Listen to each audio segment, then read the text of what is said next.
puji bagi Allah, kemudian salawat dan salam kepada Rasulullah, pada keluarga dan seluruh sahabat-sahabatnya. Bapak Ibu jemaah salat maghrib dan isya, ya Allah muliakan insyaAllah. Di pertemuan kita yang lalu, kita sudah membahas di antara adab dalam berpakaian. Selain menampakkan nikmat Allah, yaitu berpakaian dengan mulia, juga termasuk salah satu yang harus diperhatikan, janganlah mengulurkan pakaian di bawah mata kaki dalam keadaan sombong. Jadi ilahnya dalam keadaan sombong, karena bisa menyebabkan ancaman neraka Allah Subhanahu wa ta'ala. Baik, kita lanjutkan adab berikutnya dalam berpakaian, yaitu tahrim libasis syuhrah. Haram hukumnya memakai pakaian syuhrah. Syuhrah itu duhurus syai' wal murad anna thawbahu yashtahir bainan nas li mukhalafati lawnih wal alwan thiyabahum fayarfa'u an-nas ilayhi absarahum wa yaqtadu alaihim bil ujub wat takabbur. Jadi yang dimaksud dengan pakaian syuhrah adalah pakaian menampakkan sesuatu yang berbeda dari pakaiannya, dari kebiasaan masyarakat, baik dari segi warna atau model. Sekira-kira kalau dia memakai itu, maka pandangan manusia beralih kepadanya dan muncullah sikap ujub dan takabur. Ini disebut dengan pakaian syuhrah. Jadi pakaian syuhrah ini kalau bahasa ringkas kita, pakaian tampil beda, tapi berbeda dengan kebiasaan masyarakat. Artinya tidak pernah dilihat, tidak ada masyarakat lain yang memakainya, dan itu membuat orang tiba-tiba melirik ke arahnya, sekaligus dibarengi dengan sifat ujub, ada rasa membanggakan diri sendiri, dan takabur, menyombongkan diri di hadapan manusia ramai. Ini pakaian seperti ini haram. Rasulullah sallallahu alaihi wasallam menyebutkan melalui hadis dari Ibnu Umar radhiyallahu anhu qala Rasulullah sallallahu alaihi wasallam, man labisa thawba syuhrah fid dunya, barang siapa yang memakai pakaian syuhrah di dunia, albasahu Allah thawba muzillah yaumal qiyamah, maka Allah akan pakaikan kepadanya pakaian yang hina di hari kiamat nanti. Dalam hadis yang lain itu ditambahkan, dan akan dibakar di dalam neraka bersama pakaian kehinaan tersebut. Jadi ini menunjukkan bahwa memakai pakaian syuhrah ini bukan makruh tetapi haram, menyebabkan dosa. Jadi syuhrah ini kalau sering dalam bahasa Indonesia kita menyebutnya masyhur. Kalau sebahagian orang Aceh menyebutnya masyhur. Jadi pakaian yang kira-kira kita seakan-akan menjadi masyhur, menjadi viral dengan pakaian yang aneh itu. Nah, jadi pakaian aneh ini, pakaian yang memang unik, tidak pernah dipakai orang, bukan kebiasaan masyarakat, dan memalingkan wajah orang ketika kita memakai itu. Jadi orang semuanya melihat ke arah kita. Dan dia, kata para ulama, tidak hanya bermakna pakaian itu pakaian yang mahal, pakaian yang istimewa, tapi bisa jadi kebalikannya, seseorang memakai pakaian yang hakir, seseorang memakai pakaian yang hina. Jadi dia sengaja jahit pakaian yang warna seperti warna pakaian pengemis, compang-camping. Ya, jadi ditempel-tempel, ya, satu warna, taruh satu warna. Jadi kalau kita lihat seperti pakaian pengemis, ya, yang miskin sekali, yang tujuan dia memakai itu agar orang melihatnya bahwa ini orang zuhud, bahwa ini orang tidak suka dunia. Jadi dianggap ini kayaknya ni orang saleh, ini kayaknya orang yang memang betul-betul meninggalkan dunia. Jadi kemana dia lewat dilihat orang semuanya.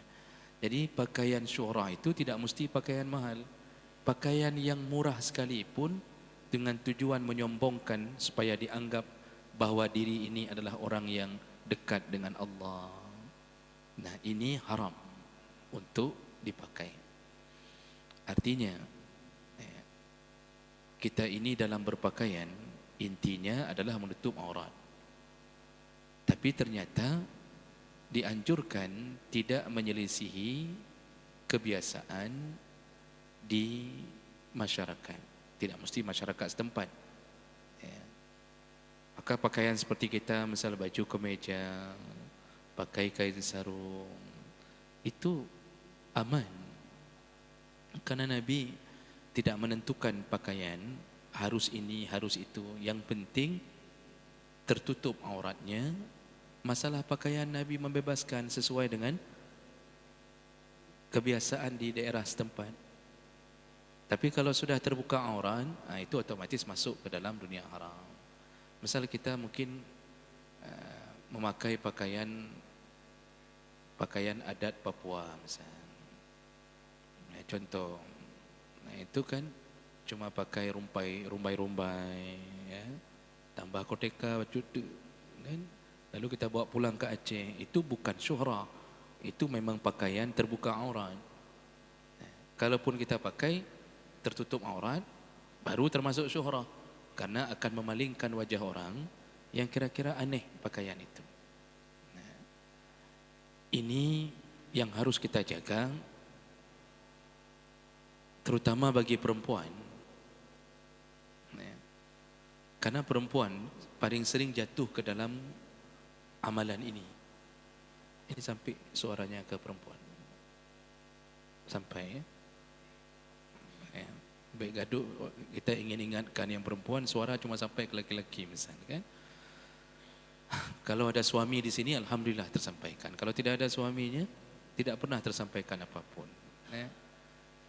Paling banyak perempuan jatuh ke dalam jebakan pakaian syuhrah ini.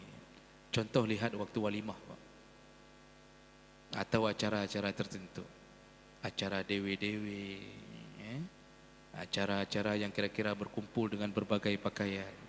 Itu jilbab saja bisa jatuh ke dalam jilbab syuhrah. Lihat cara berjilbab, macam model jilbab yang tidak pernah dilihat sebelumnya. Lihat bagaimana cara berjilbab seorang perempuan yang akan dimasukkan ke dalam neraka gara-gara pakaiannya. Diputar-putar jilbabnya, diangkat, diikat di atas kepalanya, tidak turun ke lehernya. Sering kita lihat macam model. Nanti ada yang diikat ke kanannya, jadi diputar-putar lalu diturunkan dari kanannya, jadi jilbab ke kanan jatuhnya. Ada yang model jilbab bergelombang seperti air pasang. Jadi dari atas bergelombang, gelombang, terus umiuk bergelombang. Ada yang di leher cuma diikat satu garis saja. Jadi garis terakhir jilbab, ujung terakhir jilbab yang diikat di leher. Ini leher sebahagian malah nampak. Yang lain semuanya diangkat ke atas kepala. Ada yang diputar-putar di atas kepala berujung mengkerucut. Lagi lembu baru turun. Bapa pernah lihat taik lembu baru turun mengkerucut, Pak. Begitulah diputar-putar. Itu putarannya pun berbeza warna, hitam putih. Untuk menunjukkan rasa setianya pada NKRI dibuat warna merah sekali, putih sekali, merah sekali, putih sekali. Itu semua pakaian syuhrah. Ketika orang melihat, ini pakaian aneh. Tapi sebahagian perempuan bangga, selfie lagi, update status lagi dengan pakaian itu. Ini akibat kurang ikut pengajian. Maka kalau punya istri masih sifat seperti ini, bawalah ke pengajian. Tidak mau ikat di belakang Honda, bawa ke pengajian. Nepeduk diikat batameh ikut pengajian. Kalau memang dia tidak mau. Karena rata-rata pakaian ini itu haram hukumnya. Jadi berjilbab sudah benar berjilbab, tetapi malah menunjukkan indikasi bahawa ini akan menyebabkan dosa. Saya pernah langsung melihat di salah satu walimah, rombongan panitia, ini panitianya memakai pakaian, ini baju-baju terusan, gamis, perempuan, tapi ada sayapnya. Jadi dibuat sayap, sebelah kanan dibuat sayap, sebelah kiri dibuat sayap. Jadi ketika dia berjalan, itu sayapnya melambai-lambai kanan dan kiri. Itu satu rombongan panitia. Saya sedang menandai ada ibu pengajian tidak di antara itu. Alhamdulillah tidak ada. Begitulah orang hari ini memakai pakaian dengan berbagai model. Itu kalau orang-orang yang punya pekerjaan artis, aktor, itu biasa mereka melakukan dosa ini. Baju macam model, ketika tampil pakaian macam model. Jadi dosa bertumpuk-tumpuk, bertumpuk-tumpuk. Dan tidak akan berhenti mereka dihiasi oleh syaitan sampai ajal menjelang. Jadi salah satu daripada tipu daya syaitan, wa zayyana asyaitanu a'malahum. Syaitan menghiasi amal mereka. Jadi dalam kepala mereka dihiasi oleh syaitan masa bodoh dengan orang. Lolo gue menan keken Pak menyudah baca lolo gugu gue. Jadi nyan bahasa apa urusan orang mau menghina saya, enggak ada urusan. Yang penting televisi bayar saya, selesai. Saya hidup di dunia bersenang-senang, apa urusan dengan orang, enggak ada urusan. Itu dihiasi oleh syaitan. Syaitan akan menanamkan dalam kepala, hidupmu cukup pikirkan dirimu. Lalu dia merasa benar, saya enggak pernah mikir aib orang. Orang ngapain mikir aib saya? Itu disebut dihiasi oleh syaitan. Sampai pada ujungnya dia merasa benar. Dan orang yang menasihatinya dianggap salah. Sama seperti Fir'aun ketika menasihati kaumnya, hati-hati terhadap Musa. Dia pembangkang di antara kita. Jadi Fir'aun merasa benar, Musa dianggap pembangkang. Dan hari ini kejadian itu berulang. Sejarah akan selalu berulang. Sebenarnya Allah sengaja membuat cerita-cerita dalam Al-Quran agar orang-orang yang membacanya tidak mengulangi sejarah itu dengan nasib yang sama. Hari ini kan sama nasibnya. Jadi yang memberi nasihat dianggap adalah orang-orang yang radikal, teroris. Nanti orang yang diberi nasihat dianggap posisi yang benar. Begitulah kadang-kadang kita ketika dihiasi oleh syaitan, maka amalan kita anggap benar. Jadi ini haram memakai pakaian syuhrah. Tapi kalau model seperti baju jas, itu aman. Artinya itu masih orang waktu melihat menganggap itu biasa. Jas. Jadi bukan bermakna semua pakaian dari luar enggak boleh dibawa ke kita, karena kita mungkin kebiasaan seperti kebiasaan India. Kita ini kan kebiasaan pakaian India, yaitu sarung dan baju kemeja. Ini kan gaya berpakaian India. Karena dulu yang membawa Islam ke Indonesia, masuk ke Samudra Pasai, salah satunya paling ramai adalah da'i-da'i dari Gujarat. Da'i bukan pedagang. Kita ditipu dalam buku sejarah, ditulis pedagang. Pedagang itu hanya kamuflase mereka untuk bisa masuk. Sebenarnya da'i. Jadi kita ini kadang-kadang sengaja dibuat pedagang seakan-akan ketika ditanya Islam masuk ke Indonesia dari siapa? Dari orang Mekah. Jadi terasa kok hina sekali Islam ini dibawa ke Indonesia melalui orang jualan. Itu contohnya. Padahal bukan pedagang. Mereka itu hanya memudahkan cara mendakwah dengan cara berdagang. Sebenarnya da'i. Itu ulama-ulama, itu da'i-da'i yang masuk ke sini. Dari Yaman, dari Hadramaut, dari India. Maka terbiaslah dengan cara kita berpakaian. Ini kan model pakaian ala India, Pak. Coba kalau Bapak ke India, Bangladesh, itu yang serumpun, itu mandu dengan baju ngeja kerung. Tapi alhamdulillah aman, artinya enggak ada masalah karena menutup aurat dan itu sudah jadi kebiasaan pakaian kita. Kalau memakai jubah, itu kebiasaan orang Arab dari dulu. Nah, itu juga bukan syuhrah. Karena itu juga kita anggap ini pakaian biasa, pakaian yang kita anggap memang tidak aneh. Malah ada hadis Nabi yang menyebutkan bahwa pakaian yang paling disukai oleh Rasulullah al-qamis. Qamis itu bahasa terjemahan biasanya baju, tapi kita memakai bahasa qamis menjadi gamis. Maka bahasa gamisnya yang dari qamisun. Jadi terucap gamis. Jadi dari dulu ulama-ulama dulu terbiasa memakai jubah dan itu aman, malah disukai oleh Nabi. Pakaian di masa Nabi itu begitu. Dan itu bukan pakaian lambang Islam, Pak. Itu yang perlu dicatat. Itu memang pakaian daerah setempat pada waktu itu. Di antara semua pakaian orang Arab jahiliyah yang dipelihara oleh Nabi adalah jubah. Karena dilihat cocok, tertutup aurat, bermanfaat, mudah dipakai. Mudah dipakai. Maka dilanjutkan oleh Nabi gaya berpakaian dengan jubah. Abu Lahab pakai apa? Jubah juga. Abu Jahal jubah juga. Jadi jangan memikirkan yang tidak pakai jubah bukan Islam. Tidak, itu pakaian Arab dulu terbawa, cocok dibawa oleh Nabi sallallahu alaihi wasallam. Nah, jadi ini yang pertama yang harus kita hindari, yaitu jangan pakai pakaian yang kira-kira membuat orang melirik matanya ke arah kita karena tampil beda, diiringi dengan sifat ingin dipuji, ingin tenar, ya, ada kesombongan. Maka nanti Allah benamkan dalam neraka dengan pakaian kehinaan. Nah, itu yang pertama. Ada berikutnya, tahrimuz zahab wal harir ala rijal illa min uzrin. Haram hukumnya dalam berhias atau berpakaian, haram bagi laki-laki untuk memakai emas atau sutra. Dan hadis-hadis tentang emas dan sutra itu banyak sekali. Di antaranya dari Ali bin Abi Talib radhiyallahu anhu qala inna Nabi sallallahu alaihi wasallam akhadha hariran faj'alahu fi yaminih. Pada suatu hari Rasulullah di depan para sahabat mengambil satu kain sutra, satu baju terbuat dari sutra, dipegang dengan tangan kanannya. Wa akhadha zahaban faj'alahu fi shimalih.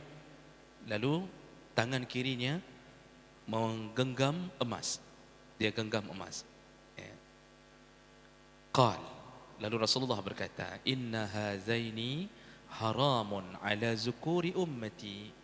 Dua benda ini haram kepada laki-laki dari umatku. Haram. Dan hadis-hadis yang lain semuanya mengatakan hal yang sama.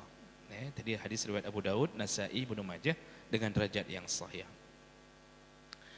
Dari Abu Umamah radhiyallahu anhu, qal inna Rasulullah sallallahu alaihi wasallam qal, Rasulullah berkata, man labisal harira, barang siapa yang memakai pakaian sutra, fit dunya, di dunia, lam yalbashu fil akhirah, maka dia tidak akan pernah memakainya di akhirat. Tidak akan pernah dia pakai di akhirat. Jadi apa maksud tidak pernah dia pakai di akhirat? Penduduk surga itu pakaiannya sutra. walibasuhum fiha harir, kata Allah. Penduduk surga itu pakaiannya semuanya sutra. Itu sutra asli. Maksud Nabi tidak akan dia pakai di akhirat berarti dia bukan penduduk surga. Maka dia tidak ada pilihan lain, pasti masuk neraka. Kalau yang sengaja melawan agama, melawan Allah, melawan Nabi, sengaja memakai pakaian sutra. Urusan emas, hadis-hadis cukup banyak. Di antaranya dalam beberapa hadis riwayat Muslim, dulu emas halal untuk dipakai. Rasulullah pun pernah menyuruh menempah, disuruh tempah cincin yang terbuat dari emas. Jadi pernah disuruh oleh Rasulullah diambil emas. Dulu emas kan menjadi barang yang memang alat tukar, dinar emas, dirham perak. Nah, emas banyak beredar pada waktu itu. Lalu Rasulullah menyuruh menempah cincin dari emas. Artinya bahagian dalam batunya disuruh buat dari emas. Ketika turunnya larangan untuk memakai emas, langsung Rasulullah mengatakan di depan sahabat, hari ini telah diharamkan untuk memakai emas menjadi pakaian. Dicabut cincinnya, dicampak, dibuang. Buang begitu saja. Emas dibuang begitu saja. Begitu dilihat Rasulullah mengatakan itu dan Rasulullah membuang cincin dari emas, semua sahabat yang memakai cincin emas mencabut semuanya, dibuang. Begitu hinanya dunia di mata mereka karena kerinduannya terhadap surga. Tidak penting bagi mereka, asal Rasulullah sudah bilang A, mereka lakukan. Dibuang. Sampai ada hadis riwayat Muslim yang lain, juga dicantumkan dalam kitab Riyadhus Shalihin oleh Imam Nawawi. Pada suatu hari ada sahabat yang masih memakai cincin emas. Mungkin tidak sampai informasi, dalam hadis itu tidak sampai informasi kepadanya. Tiba-tiba dilihat oleh Rasulullah. Kata Rasulullah, apakah engkau ingin gara-gara benda ini engkau dimasukkan ke dalam neraka? Kata sahabat ini, tentu tidak ya Rasulullah. Kalau begitu, kata Rasulullah, cabut cincinmu. Dicabut cincinnya, dibuang oleh Rasulullah. Sahabat itu paham, ini ternyata sudah haram. Rasulullah berlalu. Nah, ada sahabat lain melihat kejadian itu, lalu mengatakan kepada sahabat yang punya cincin ini, ambillah kembali, bisa dijual. Artinya emasnya kan bisa digunakan, bisa digunakan nanti, tidak, yang jangan dipakai. Kan wajar Pak, normal, karena yang dilarang cuma memakai. Dijual, dijadikan dinar, dijadikan alat tukar lain, terserah, dibolehkan. Yang tidak boleh perabotan makan dan minum. Apa kata sahabat ini? Demi Allah, kalau Rasulullah sudah membuangnya, maka aku bersumpah tidak akan kau ambil sama sekali. Padahal tinggal ambil, gunakan ke tempat yang lain pun bisa. Tapi tidak sama sekali. Begitu taatnya mereka kepada Rasulullah sallallahu alaihi wasallam. Makanya Rasulullah wajar ketika mengatakan khairul quruni qarni. Sebaik-baiknya zaman sepanjang dunia ini ada, sebaik-baiknya zaman adalah zamanku. Zamanku, kata Rasulullah. Semua taat pada Allah. Sekecil apapun taat pada Allah. Mereka tidak peduli bertanya ini makruh, ini apa, tidak tanya itu. Asal dilihat Rasulullah melarang, mereka langsung tinggalkan. Maka pada suatu hari Rasulullah sedang salat berjamaah, tiba-tiba Rasulullah membuang sandalnya ke samping. Lalu semua sahabat dalam salat membuang sandal, dilepas sandal semuanya. Lepas Rasulullah salat, dia balikkan tubuhnya, karena sunnah membalikkan tubuh ke arah makmum. Lalu Rasulullah melihat semua sandal berserakan. Lalu dia bertanya, ada apa dengan kalian? Kenapa kalian semua mencampakkan sandal kalian? Kata sahabat, kami melihat engkau mencampakkan sandalmu ya Rasulullah, maka kami pun ikut mencampakkan sandal kami. Rasulullah tersenyum dan mengatakan, tadi sedang salat, Jibril turun mengabarkan kepada aku bahwa ada najis di bawah sandalku, maka ku campakkan sandalku. Dipikir sama sahabat, sunnah mencampakkan sandal sedang salat. Nyandingkan, Pak. Kita hari ini mendengarkan ayat, mendengarkan hadis, yang buat maksiat hana ada tinggai, menunjukkan rasa hati kita. kehilangan rasa takut pada Allah Subhanahu Wa Taala. Makanya Anas bin Malik yang panjang umur mengatakan kepada tabi'in, ya, kami di masa Rasulullah melihat maksiat bagaikan gunung. Kami melihat maksiat bagaikan gunung yang akan jatuh menimpa kami. Itu maksiat dosa kecil.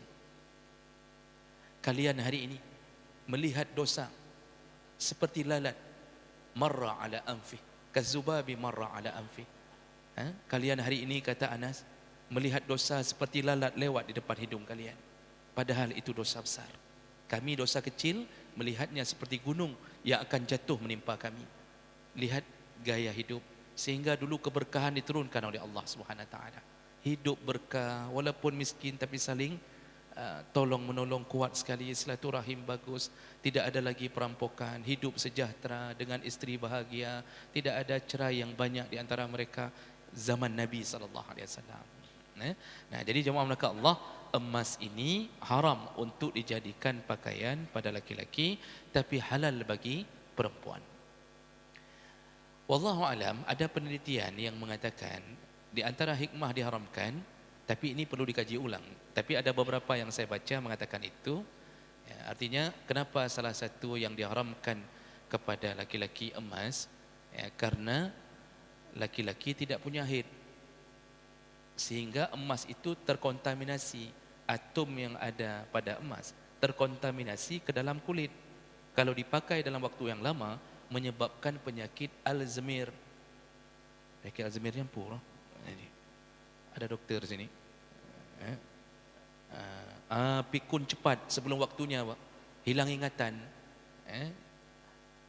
Ini akibat terkontaminasi dari emas. Perempuan tidak mengapa, karena perempuan semua yang terkontaminasi itu dikeluarkan melalui haidnya. Itu salah satu penelitian. Wallahu alam.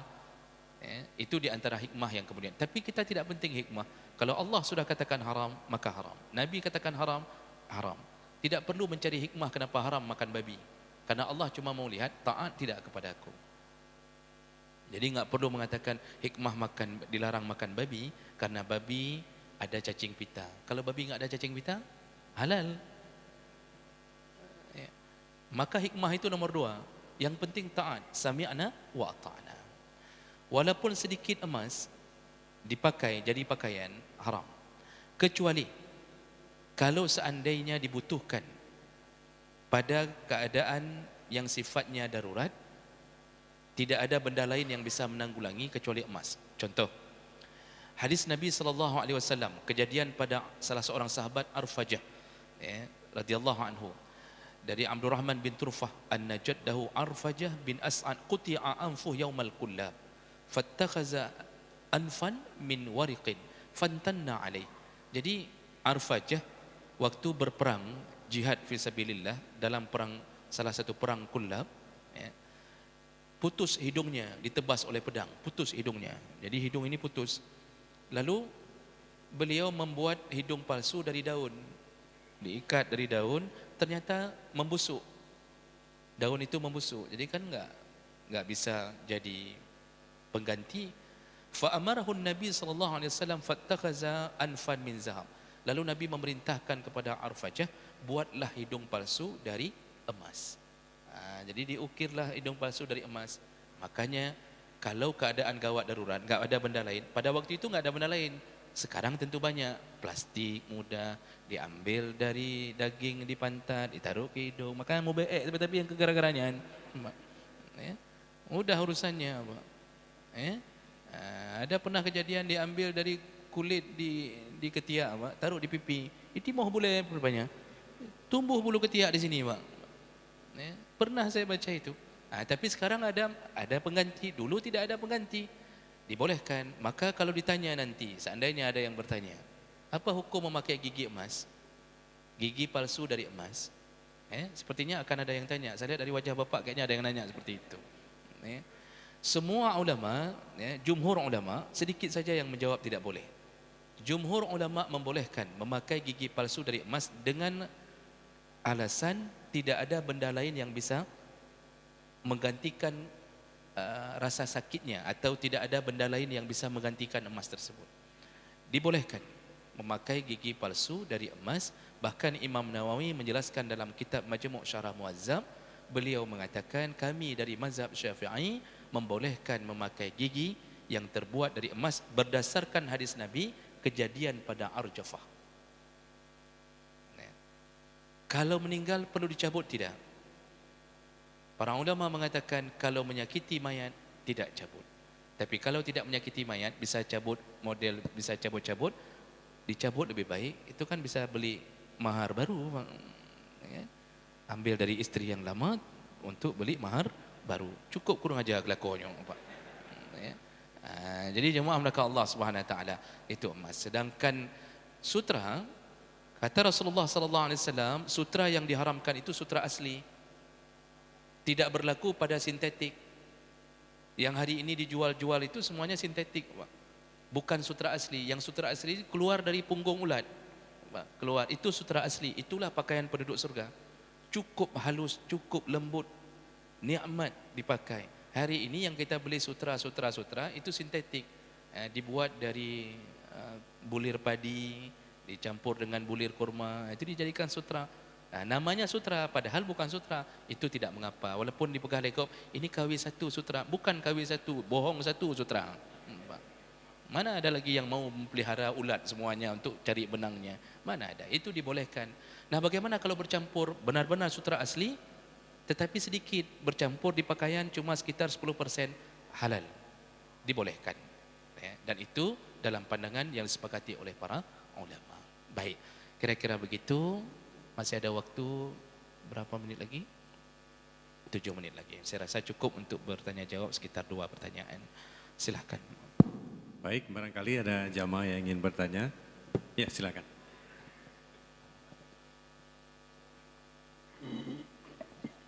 Assalamualaikum warahmatullahi wabarakatuh. Ustadz yang dihormati, pertanyaan ji Ustadz, nah urang agam pakai setiap akan sholat dia buka emasnya, jadi alih ke sembayang gepakai lom, nyan kiban sembayang kok nyan pukul urang nyan jita ke urang pasek, nyan. Satu lagi mungkin boleh? Assalamualaikum warahmatullahi wabarakatuh. Ustaz yang kami muliakan, sedikit aja pertanyaannya. Kami seorang lelaki kebetulan dari kalangan pemuda masih kurang mampu, maka asal ada uang sedikit kami beli emas karena persiapan untuk pernikahan nanti. Kita simpan dan kita bawa kemana-mana supaya jangan hilang diambil orang. Jadi kan terbawa ke dalam salat pun terbawa, tapi tidak dipakai di pakaiannya dan di badannya. Nah, kayak mana hukumnya membawa emas dalam salat? Kemudian kayak mana hukumnya kita menyimpan emas di kantong kita bawa kemana-mana? Terima kasih. Assalamualaikum warahmatullahi wabarakatuh. Waalaikumsalam warahmatullahi wabarakatuh. Baik, terima kasih banyak atas semua pertanyaan. Yang pertama, apa hukumnya seorang laki-laki memakai emas tapi ketika waktu salat dia lepas? Haramnya emas itu bukan berlaku hanya di dalam salat. Haramnya emas berlaku bagi laki-laki kapanpun, dimanapun, wherever, whenever. Yang baik-baik Ustaz Haji Watanggeri. Kawan. Jadi bukan waktu salat saja diharamkan emas itu. Kapanpun, mulai dari bangun tidur sampai tidur kembali, haram emas untuk dijadikan pakaian.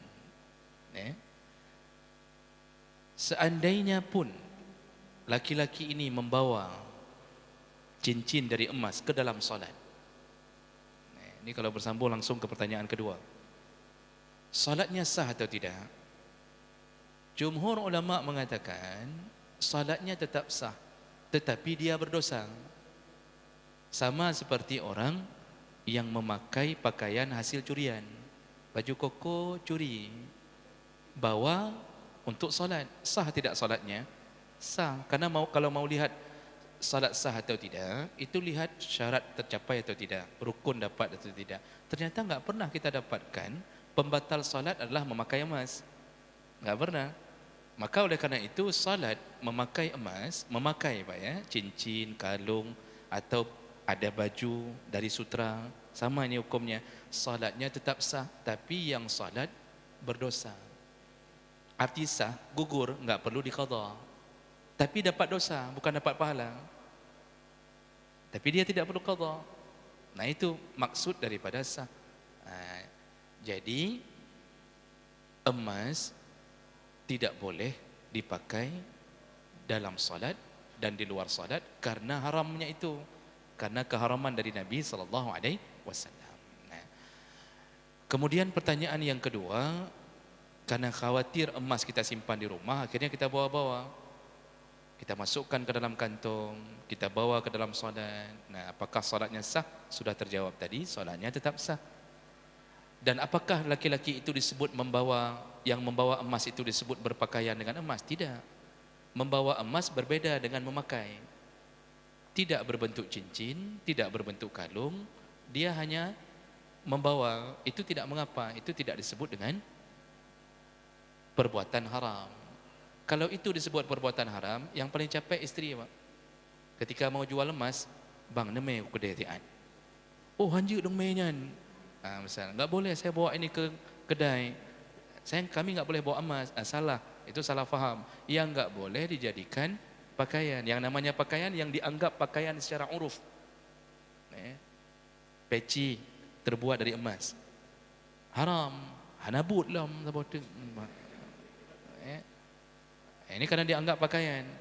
Jadi pokoknya berhias yang dianggap pakaian itu baru dosa. Tapi membawa bongkahan emas dibawa kemanapun tidak mengapa. Dibolehkan. Dibawa ke dalam solat tidak mengganggu solat. Itu tetap sah solat dan tidak berdosa karena bukan dipakai. Nah, jadi hal seperti itu dibolehkan. Satu catatan, sutra itu haram. Namun sama dengan emas, kalau dia dipakai karena menjadi obat, enggak ada obat lain, tapi harus berdasarkan petunjuk ahli. Yang namanya ahli yang paling faham, dokter. Jangan tanya ke tetangga. Kecuali tetangga dokter. Kata dokter, bapak, gatal-gatal bapak memang gatal, tapi gatal-gatal bapak. Ini kata dokter. Aku dokter yang pekahkan lu, tanya maka. Kata si dokter, nyo gatai-gatai bapak. Bapak yang gatai, kan begitu. Dia enggak bisa sembuh kecuali memakai baju dari sutra asli. Kata dokter, boleh tidak? Kalau sudah mencoba obat yang lain tidak berhasil dan berdasarkan petunjuk ahli, itu satu-satunya obat. Itu satu-satunya obat. Maka dibolehkan. Mana dalilnya? Kejadian di masa Nabi sallallahu alaihi wasallam. Hadis dari Anas bin Malik radhiyallahu anhu, anna Rasulullah sallallahu alaihi wasallam rakhasa li Abdurrahman bin Auf wa Zubair bin Awam fi qamisin min harir min hikkatin kannat bihima. Pernah Zubair bin Awam dan Abdurrahman bin Auf terjadi gatal-gatal, Pak. Jadi tubuhnya terkena gatal-gatal, enggak bisa sembuh. Kata Rasulullah, pakailah baju sutra, insyaallah sembuh. Dipakai. Ternyata Rasulullah pernah mengizinkan dua sahabatnya untuk memakai pakaian dari sutra. Hadis riwayat Bukhari Muslim, Ahmad, Tirmizi dan Nasai. Maka di saat darurat itulah, emergency itulah boleh dipakai. Tapi kalau perempuan, kapanpun, dimanapun, boleh sutra, boleh emas. Karena perempuan itu adalah perhiasan. Baik.